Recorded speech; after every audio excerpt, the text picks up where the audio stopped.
All right, so welcome everyone to another virtual edition of Math Econ. So apologize for the, even lower quality of video that I have here. So I forgot my standard recording equipment.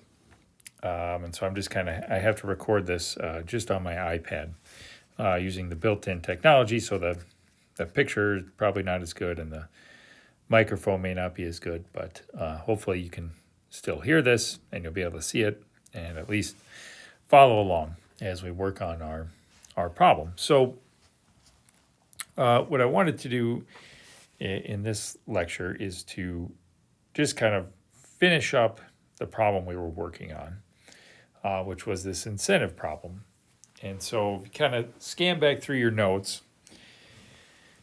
We had 4 constraints to keep track of. So the first one that we had written down said that the utility, there I go again, so it hasn't left me, the theta. The utility the low-cost person gets from picking up the low-cost piece of paper needs to be as good as,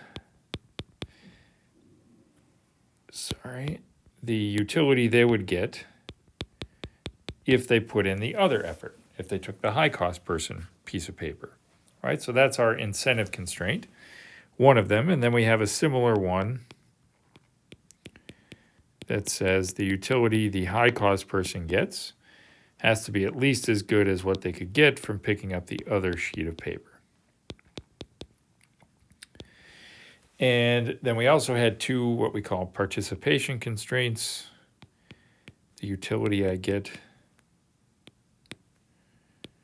from doing this has to be better than not coming to work, and that's the same for both people.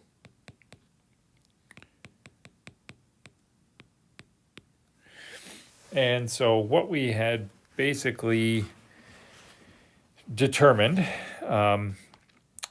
last time was that this constraint and this constraint are basically out. And so you kind of have to go back through and see, but those are going to be strictly satisfied. So we can solve the problem without having to worry about those. So if I put multipliers next to these,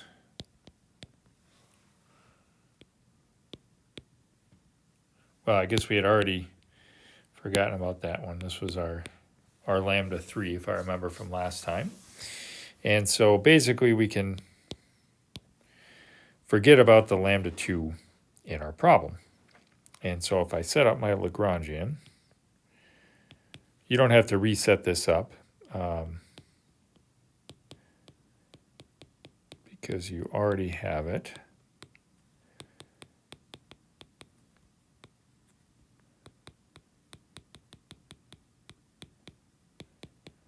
It's the expected profit that I get. And then we had minus lambda 1, WH minus CLEH, minus WL minus, so it's a plus CLEL. And then we have this lambda 3, which again, remember this is minus WH plus CHEH less than or equal to 0. So if I write them in the way that we had been, minus WH plus CHEH, and it's minus 0. So I can forget about lambda 2, I can forget about the other constraint, and I can solve the problem. We took first order conditions last time. First order condition with respect to, I think we did WL first. In fact, that was the only one that we did, if I remember right, is going to be minus F. Then we have WL, we have plus lambda 1 equal to 0. And so notice, if I work right away, that says that lambda 1 is going to be equal to F, which is strictly greater than 0, which means that that very first constraint has to bind. So our complementary slackness, so if I combine with complementary slackness, this implies that the first constraint binds. I know that has to be true if lambda is strictly positive. Well, then lambda times the constraint equal to 0 means that the constraint has to hold at equality. So that first constraint is an equal. The low-cost person is going to be just indifferent between taking either sheet of paper. Okay, so then our next first-order condition will be with respect to WH. If we stick with the W's, so I have minus 1 minus F in the first part here. Then I've got minus lambda 1. I have another WH as plus lambda 3 equal to 0, and we'll work with that. Well, I guess we can work with it a bit here, right? So lambda 3 is equal to 1 minus F plus lambda 1. Lambda 1 was F. So lambda 3 is equal to 1. Again, greater than 0, so I know that that participation constraint here has to hold with equality. And so those two pieces of information are really helpful because it's going to allow me to solve for some of the variables. So I already have two equations that I can use to solve for two of the variables. I need two other equations, and those come from the first order condition for the effort levels. So if I differentiate with respect to EL, right here, I'm going to get F times Y prime of EL. So it's like the expected marginal product of effort for the low cost. EL then shows up here in the lambda 1. So I've got minus lambda 1 times CL is the only other place we have an EL, and that has to be equal to 0. So notice right away what this says. It says that F Y prime of EL is equal to lambda 1 times CL. Lambda 1 is just F.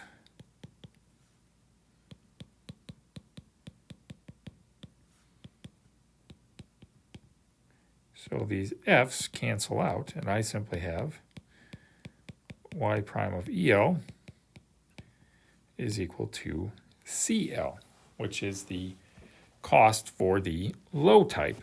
And that makes a fair amount of sense, right? So what we have in Y prime, that's the marginal benefit of effort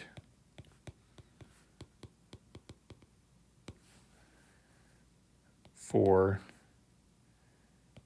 the low-cost person or efficient person.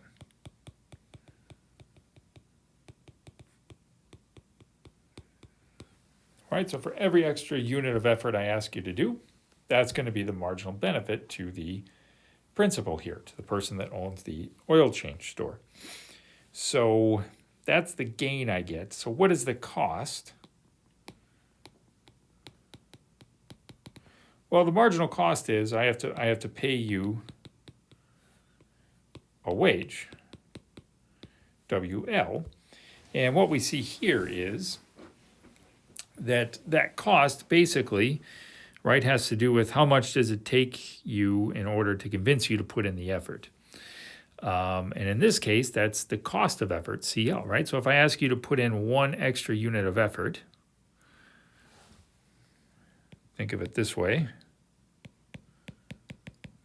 right? If that goes up by 1, my utility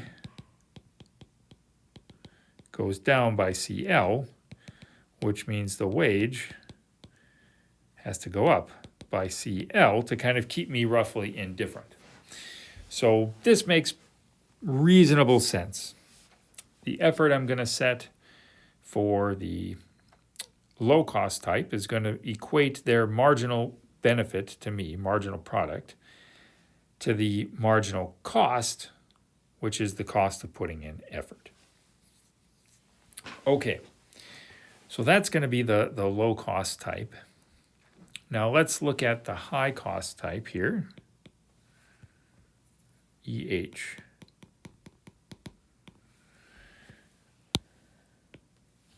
So what is the first order condition with respect to EH?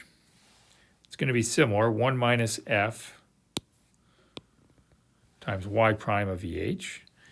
And EH shows up in two places. Shows up as plus lambda 1 CL and minus lambda 3 CH. So we've got 1 minus F Y prime at EH plus lambda 1 times CH. Go back up. I have minus, sorry, it should be CL there. Because that is capturing the fact that the low-cost person could pretend and take the EH, right? So what's the cost of making EH low?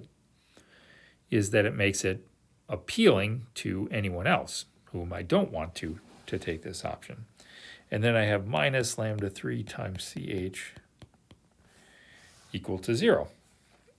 All right, and so now it's not quite as straightforward, but also not horrible, right?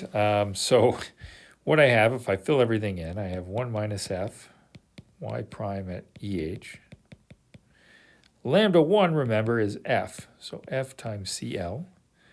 Lambda 3 was 1, so it's just minus CH equal to 0. And so I can go ahead and solve that. 1 minus F Y prime of EH is equal to CH minus F times CL. Okay, now we can, kind of keep going from here if you want. So Y prime of EH is equal to CH minus FCL over 1 minus F. Now, what I know is that, well, it's not immediately clear, but this is definitely not equal to CH in the same way that I had Y prime of EH equal to CL. I don't get that same relationship for the other person, and that's coming basically because the incentive constraint that I can't have the low-cost person trying to take this option is distorting my options, right? So I don't get a pure marginal benefit equal to marginal cost. I get some distortion in here because of that low-cost person, right? So the CL is messing up my relationship in that sense. So you could simplify this if you wanted, and I can show you how to do this, right? So actually, if you were to add over here CH and subtract CH, yeah, then you're going to end up with, this is CH plus, I think, times CH minus CL times F over 1 minus F, if I did that correctly in my head. But either one of those is going to work. Okay, so that's a lot of information there. And it'll probably take a couple practice goes to see this.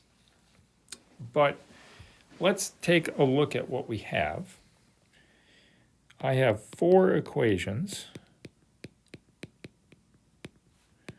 in 4 unknowns, which means I can go ahead and solve this if I had functional forms for the actual one. So what do I have? I have this constraint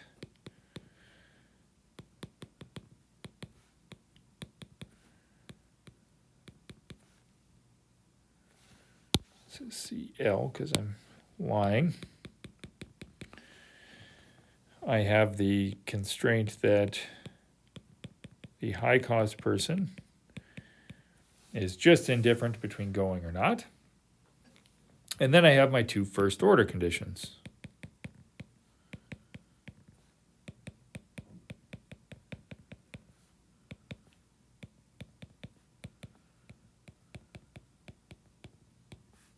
Well, let me just write it this way because I think that'll actually be cleaner if you were going to solve it.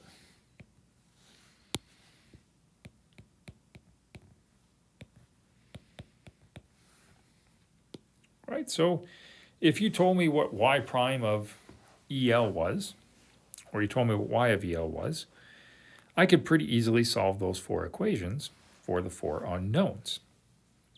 And I could determine, okay, what is the actual solution? So, and I'm actually gonna have us do that, right? So for example,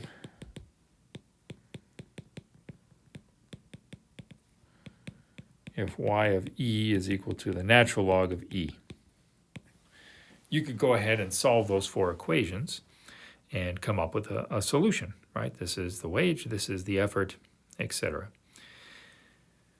Before we do that, just to kind of wrap this up, I want to just look at what we have going on here. So what information can I learn from this that helps me understand this in some way, shape, or form?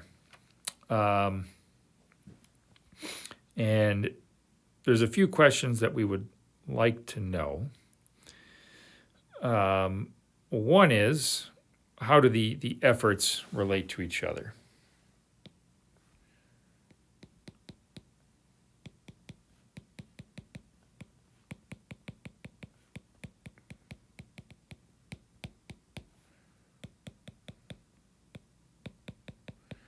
So our intuition says, well, if the low cost person, they have a smaller cost of putting in the effort, makes a lot of sense that I want to make that person put in more effort, right?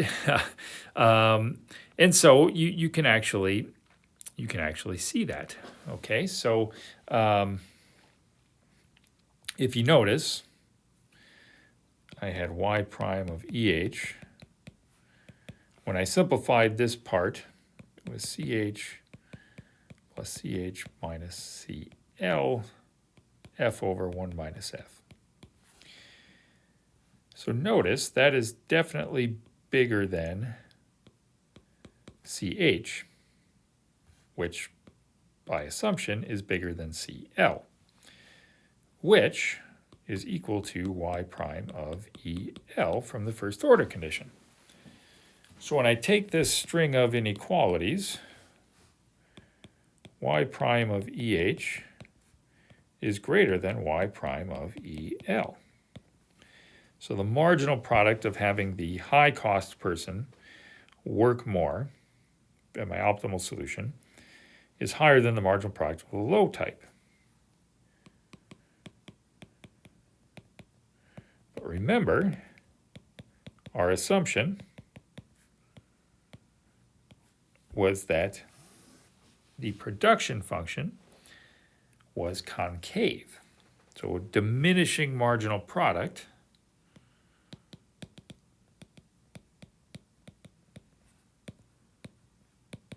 means that this implies that EL has to be bigger than EH.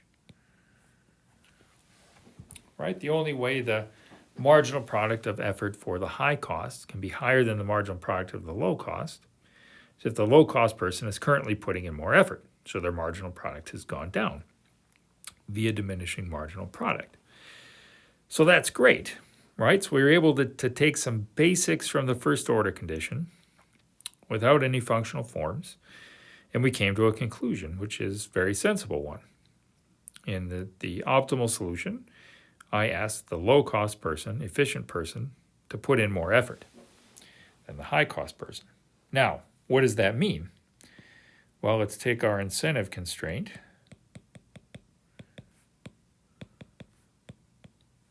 Ooh.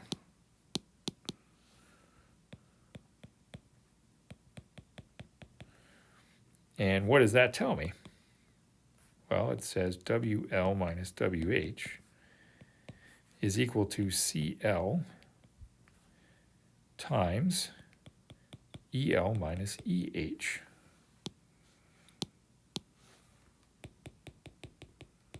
I just rearranged it. Since EL is bigger than EH, I know then that WL has to be greater than WH. Working through the logic of that problem. And so there we go. What do? I ask the low-cost person to work more. I'm also going to pay them more. The exact extent to which I pay them more depends on how much more I've asked them to work, and specifically how costly that work is for the low-cost person, right? So the greater the difference in work effort I ask for, depending on the marginal products, right, the more I have to compensate you, and the greater the difference in wages. And so, it's a very involved problem. So we've had to keep track of a lot of stuff. And so the only way that this will make sense to you is if you rewrite this down. Try writing down the incentive constraints on your own, for example. Right? What were the 4 constraints? I want to try to logic out what those should be. Write them down on your own and then check with what we actually had. Do that until you know exactly what the constraints are supposed to be. Then write down the Lagrangian. Okay, what is the Lagrangian going to be? Check that with what we wrote down. Then try to reason back through each step of our process. And if you can do that without looking, and you're going to make a mistake and you come back and fix it, you do that once, you do it twice, all of a sudden it's going to start to make a lot more sense, hopefully. So it's a tough problem. You'll only nail it with practice. And if you practice it, I guarantee it's going to make more sense than it does right now, which may not be that much. Okay? So you can try with this if you want after you've done that and see what you get. And I'll maybe post a solution, or we'll talk about it in Monday's class, what I got, and walk through it. So there you go. A lot of information. I hope it hasn't sent your head spinning too quickly. And I want you to have a great weekend, and I will see you on Monday.